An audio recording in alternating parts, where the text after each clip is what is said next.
Hola a todos, mucho gusto, mi nombre es Wilton Martínez, te doy la bienvenida a este video, la bienvenida a mi canal, mi nombre es Wilton Martínez. En este canal siempre busco compartir contenido que sea de bendición, de edificación para todos nosotros, para que juntos aprendamos más acerca de la Biblia, aprendamos más a cómo acercarnos más a Dios y aprender también, claro está, acerca de su palabra. El día de hoy quiero compartir con ustedes una pequeña reflexión acerca de qué es lo que hace el perdón en nuestras vidas. Estaba leyendo la Biblia, más exactamente la historia de David, cómo David llega en este momento que por estar en el palacio, en el tiempo que debería estar en la guerra, ve a Betsabé por la ventana, y cómo esto llega al punto de que él manda asesinar al esposo de Betsabé, a Urías, para posteriormente quedarse con ella, para encubrir así el niño que ella tenía en el vientre, ya que había quedado embarazada al momento de cometer adulterio con David. Y estaba leyendo esta historia y cómo David intenta encubrir su pecado, intenta encubrir su falta, y pensando que nadie lo estaba viendo, que nadie se había enterado, pero había alguien que lo estaba viendo, y ese alguien era Dios. Es así que llega el profeta Natán y confronta a David de tal manera que David reconoce su falta. Un hombre que primero estaba tratando de esconder su culpa o de esconderse delante de las otras personas la imagen pública que tal vez él podía tener, pero que Dios había visto todo. Y es allí donde llega este punto donde David reconoce su falta una vez que Dios lo confronta por medio del profeta Natán, y es allí donde David escribe este salmo, que creo que es un salmo hermoso, el Salmo 32, y que también nos sirve a nosotros ahora para entender qué es lo que el perdón de Dios causa en nuestras vidas. Allí David empieza a hablar, vamos a leer este salmo y vamos a irlo analizando y trayéndolo a relación a lo que Dios hizo en cada uno de nosotros, y también la importancia de nosotros confesar un pecado a Dios y los beneficios que trae para nuestras vidas. Este salmo tiene como título La dicha del perdón. Dice el versículo 1, bienaventurado aquel cuya transgresión ha sido perdonada y cubierto su pecado. La palabra bienaventurado significa 1000 veces feliz. David empieza diciendo, es 1000 veces feliz aquel a quien Dios perdona sus pecados, a quien Dios encubre su pecado. El versículo 2 dice, bienaventurado el hombre a quien Jehová no culpa de iniquidad y en cuyo espíritu no hay engaño. Primero dice, bienaventurado el que Dios perdona, y ahora dice el versículo 2, aquel en cuyo espíritu no hay engaño. Según la lógica o según lo que nos está diciendo David aquí, una persona en el cual no hay engaño en su espíritu es aquella que ha sido perdonada por Dios. Una persona, repito nuevamente, que no tiene engaño en su espíritu es aquella persona que fue perdonada por Dios. No es una persona que nunca falló o nunca pecó, es una persona que reconoció su falta, llegó a Dios, y gracias al perdón de Dios, ahora esa persona tiene un espíritu limpio. El versículo 3 dice, mientras cayese envejecieron mis huesos en mi gemir todo el día, porque de día y de noche se agravó sobre mí tu mano, se volvió mi verdor en sequedad de verano. Mientras cayese envejecieron mis huesos. David muestra aquí como la posición de aquel hombre que no tiene a Dios en él. La posición de aquel hombre que vive en pecado, esa posición de ser enemigos de Dios. Porque al él no confesar el pecado, David también nos relata que tal vez él en ese tiempo en que no confesaba el pecado a Dios, en que estaba tratando de ocultar lo que había sucedido, según lo que nos dice David, tal vez él en ese tiempo se enfermó, tal vez en ese tiempo su salud también entró en una decadencia a causa del pecado encubierto. Y él llega a la conclusión de que eso estaba pasando porque en ese momento la mano de Dios estaba contra él. En otras palabras, él estaba siendo enemigo de Dios. Y eso es lo que pasa cuando una persona está en pecado, es enemigo de Dios. Justamente para eso vino Cristo, para reconciliarnos nuevamente de esa enemistad que viene como consecuencia del pecado. Versículo 5, mi pecado te declaré y no encubrí mi iniquidad. Dije, confesaré mis transgresiones a Jehová, y tú perdonaste la maldad de mi pecado. Esto es cuando el profeta Natán lo confronta. Entonces él dice, bueno, ya me descubrieron, ya Dios me conoce y sabe que yo cometí eso. Entonces David dijo, bueno, sí, he pecado, como esa fue la reacción de David cuando el profeta Natán lo confronta. Dice, he pecado contra Dios.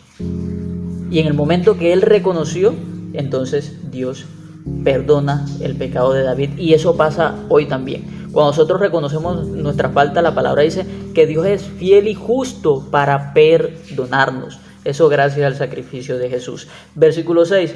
Por esto orará a ti todo santo en el tiempo en que puedas ser hallado. Ciertamente en la inundación de muchas aguas no llegarán estas a él. Este versículo me parece muy interesante, porque primero encontramos a un David que está diciendo: yo confesé el pecado y Dios me lo perdonó.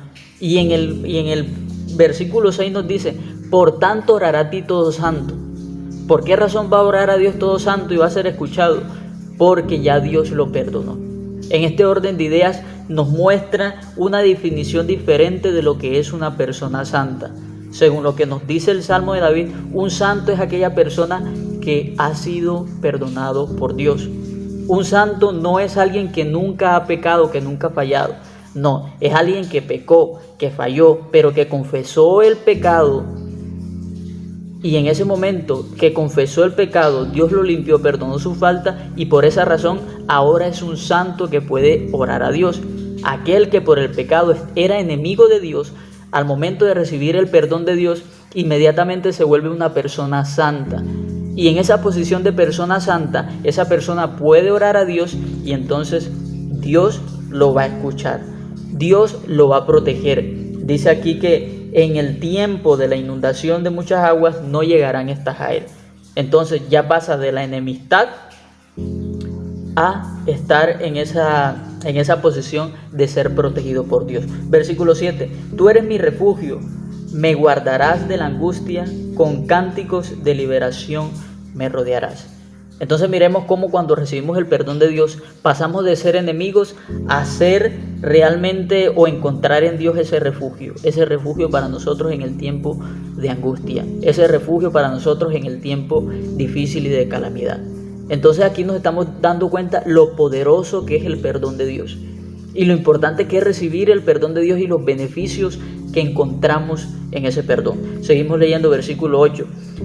Y en este versículo, según lo que yo logro entender, es como si este versículo de aquí en adelante, por ahí hasta el 8 y el 9, es como si Dios entrara a la conversación. Como si David mencionó o dijo lo que dijo en los primeros versículos, pero aquí, según mi entender, repito nuevamente, Dios entra en la conversación, entra al Salmo y dice: te haré entender y te enseñaré el camino que debes andar. Sobre ti fijaré mis ojos. No seáis como el caballo, como el mulo sin entendimiento, que han de ser sujetados con el cabestro y con freno, porque si no, no se acercan a ti. Luego que David se arrepiente, luego que pasa a esa posición, a ser enemigo, gracias al perdón, ahora a ser un santo que clama a Dios, Dios lo escucha, Dios lo protege, Dios le dice a David: David, yo te haré entender el camino que debes seguir. Y eso es lo que hacemos cada persona que ha decidido aceptar a Jesús como Señor y Salvador. Estamos en un proceso en donde Dios nos está haciendo entender el camino que nosotros debemos seguir. Ahora, para seguir ese camino, debemos ser personas que debemos tener la capacidad o el deseo de escuchar la palabra y obedecerla. Por eso dice el versículo 9, no sean como el caballo, como el mulo, que lo tienen que amarrar, lo tienen que poner freno para que realmente obedezca. Es el consejo que Dios nos hace a nosotros.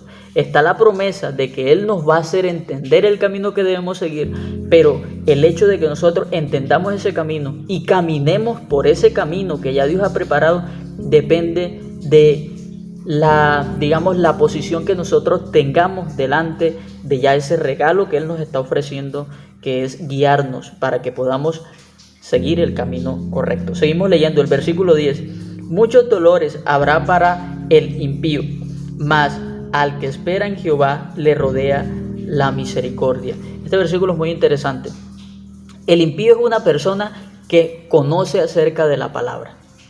El impío es una persona que conoce acerca de Dios, pero que aunque sabe que determinada acción es pecado, no le agrada a Dios y tal vez tiene una creencia en Dios, sigue cometiendo esa acción. Una persona que está en estado de impiedad es una persona que ha perdido toda sensibilidad o temor hacia Dios, todo respeto a todo aquello que es santo. Por eso digo que es una persona que tal vez puede creer en Dios, pero no le da la importancia o el lugar que los mandamientos de Dios merecen o que la palabra de Dios tiene para nuestras vidas.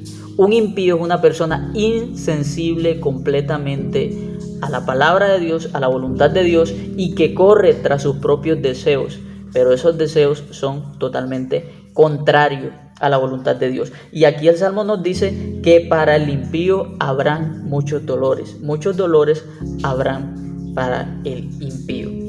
El 11 dice, el versículo 11, que es el último versículo del Salmo: alegraos en Jehová y gozaos justos, y cantad con júbilo todos vosotros los rectos de corazón. Este es otro versículo que me parece interesante. Alégrense ustedes los que son justos. ¿Cuáles son los justos? Aquellas personas que han sido perdonados por Dios, así como el santo que clama es aquel que fue perdonado, así igualmente el justo es aquel que fue perdonado también. Dice que ahora los que son justos deben alegrarse y gozarse en Jehová. Y dice, canten con júbilo todos vosotros los rectos de corazón. Esto me parece muy interesante. David fue una persona que vio a una mujer que estaba casada. Tuvo un pensamiento de tomar a esa mujer, la mandó a llamar, tomó a esa mujer, tuvo relaciones íntimas con esa mujer. Mandó a buscar al esposo para tratar de encubrir el pecado, haciendo pasar que ese bebé que iba a nacer era del esposo de esa mujer. Luego manda a asesinar a ese hombre con un recado que mandó con él mismo. Encubrió el pecado, no lo quería decir, no quería que nadie se enterara. El profeta lo confronta, o Dios lo confronta a través del profeta Natán. Pero luego Dios hace que él sepa que él lo vio. David reconoce su falta. Y ahora encontramos este versículo último que es interesante: vosotros los rectos de corazón. El perdón que Dios nos da hace que nosotros seamos rectos de corazón, sin importar la condición en la cual nosotros estuvimos alguna vez. Lo poderoso del perdón que nosotros hoy podemos recibir a través del sacrificio de Jesús es un perdón que hace nuevas todas las cosas. Un perdón que nos hace nacer de nuevo, un perdón que nos restaura a la posición espiritual que Dios espera que nosotros tengamos. Nos lleva a un lugar de santidad, a un lugar de justicia, que no va a ser por nuestras propias obras, sino que va a ser por el sacrificio que Cristo hizo en la cruz del Calvario. Por esa razón, aquel que es enemigo de Dios, al momento de reconocer que ha fallado, que ha pecado, Dios lo va a perdonar y lo va a colocar en una posición de santidad, de justicia, y va a empezar a proteger a aquel que en un pasado era enemigo, o que en un pasado tal vez pudo estar en ese estado de impiedad, de decir, creo en Dios, sé que esto es malo, pero lo sigo haciendo y no me da ninguna importancia. David conocía acerca de la palabra de Dios, pero en un instante, digamos que estuvo envuelto en esto. Él sabía que lo que estaba haciendo con Betsabé estaba mal, y simplemente quería seguir campante con su vida y decir, bueno, nadie se va a enterar, pero Dios está allí siempre. Pero lo que quiero dejarte, o lo que Dios quiere que nosotros aprendamos en esta hora acerca, por medio de este salmo y de la historia de David, y que habla acerca de la dicha del perdón, y vemos cómo David fue perdonado por Dios, es que tengamos claro lo importante que es, primero, confesar el pecado a Dios, los beneficios tanto físicos como espirituales que esto trae para nuestra vida. Físicamente, en David, mientras no confesó el pecado, había enfermedad. Dice que él se estaba secando. Espiritualmente también había una muerte espiritual, había una insensibilidad a lo que realmente era la voluntad de Dios. Luego que confiesa el pecado, hubo sanidad. Luego que confiesa el pecado, hubo restauración de una relación con Dios, de una posición a la cual nosotros debemos anhelar estar constantemente, y es la posición que ya Cristo ganó por nosotros en la cruz. A veces le quitamos importancia a lo que es confesar el pecado, pero es algo verdaderamente crucial para nosotros estar en la posición de santidad, de justicia, y en esa posición en la que podemos clamar y podemos estar seguros que Dios nos va a escuchar. Entonces quería compartirte esto, me pareció muy interesante. Cuando lo leía, lo analizaba y me detenía a leer, solamente podía dar gracias a Dios por el sacrificio de Cristo, por lo que Él hizo, porque realmente nos dio esa oportunidad tan grande de recibir un título que no merecemos, de ser personas santas, aún sin importar todo lo que pudimos cometer en el pasado, porque Él es nuestra justicia. Y por Él es justo que el Padre hoy nos llame sus hijos y nos perdone. ¿Qué opinas de esto? Deja tu opinión en los comentarios. Comparte esta pequeña enseñanza, reflexión con una persona que tú sepas que le pueda ser de bendición. Mi nombre es Wilton Martínez. Suscríbete allí al canal para estar atento a más contenido y nos estamos viendo por aquí después.